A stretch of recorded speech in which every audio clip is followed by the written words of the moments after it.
फडणवीस यांना विनंती आहे की त्यांनी सभेला संबोधित करावं.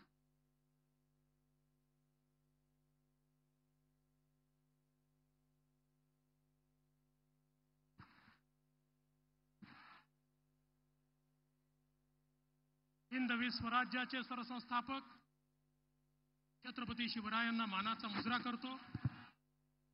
भारतीय राज्यघटनेचे शिल्पकार भारतरत्न डॉक्टर बाबासाहेब आंबेडकर यांना मानवंदना अर्पित करतो.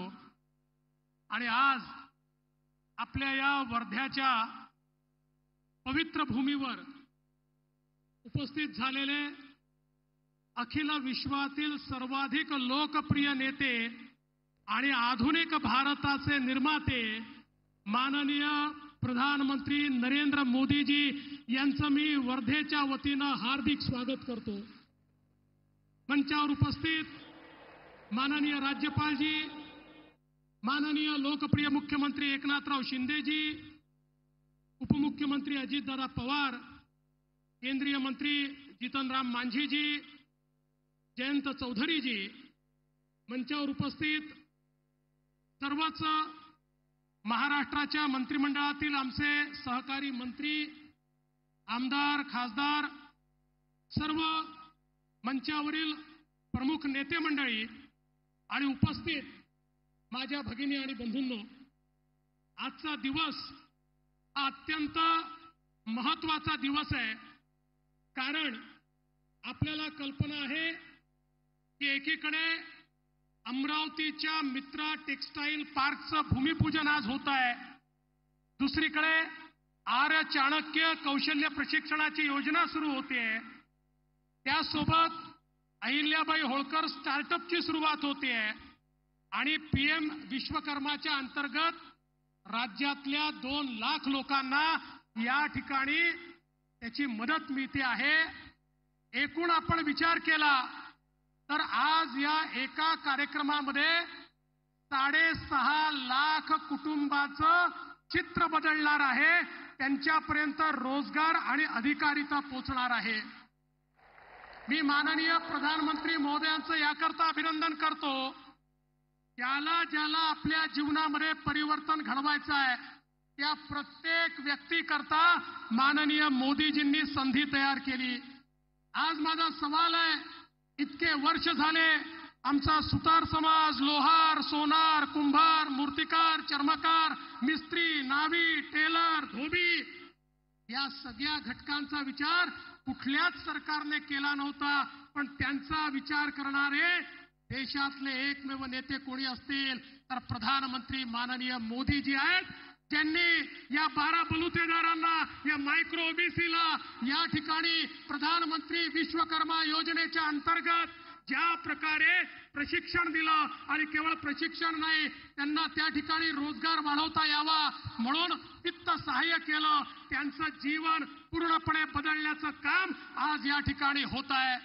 आणि टेक्सटाईल पार्क ही तर अशी संकल्पना आहे की आमच्या अमरावतीला जगाच्या नकाशावर आणण्याचं काम मित्रा टेक्सटाईल पार्कमुळे होणार आहे.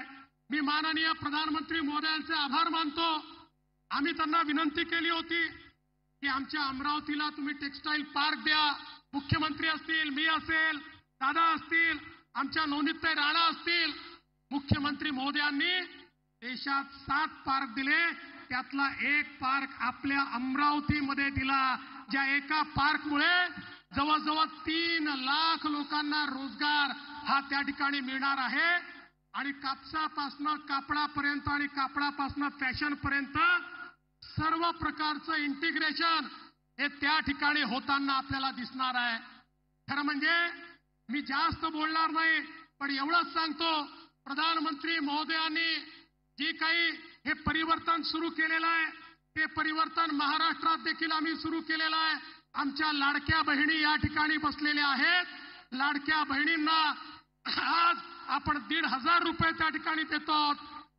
पण त्यासोबत आपल्या लखपती दीदी कार्यक्रमाच्या अंतर्गत माननीय मोदीजींच्या नेतृत्वात लखपती दीदी देखील आपण तयार करतोय.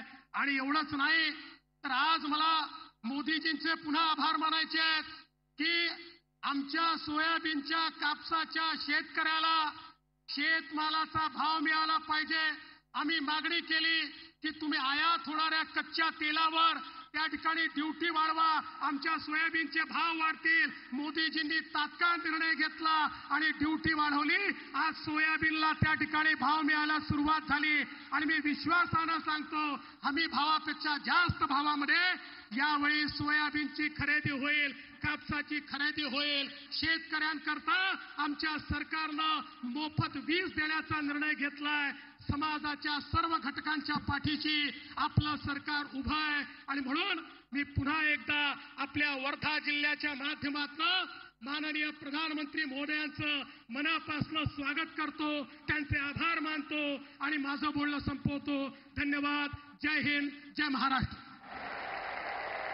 ग्रामीण अर्थव्यवस्था एवं पारंपरिक कारीगरों को नवसंजीवन देने वाली पीएम विश्वकर्मा योजना इसका ऐसा वर्णन करना होगा. अभी मैं आमंत्रित करना चाहती हूँ माननीय केंद्रीय मंत्री सूक्ष्म लघु और मध्यम उद्यम मंत्रालय श्री जीतन राम मांझी जी से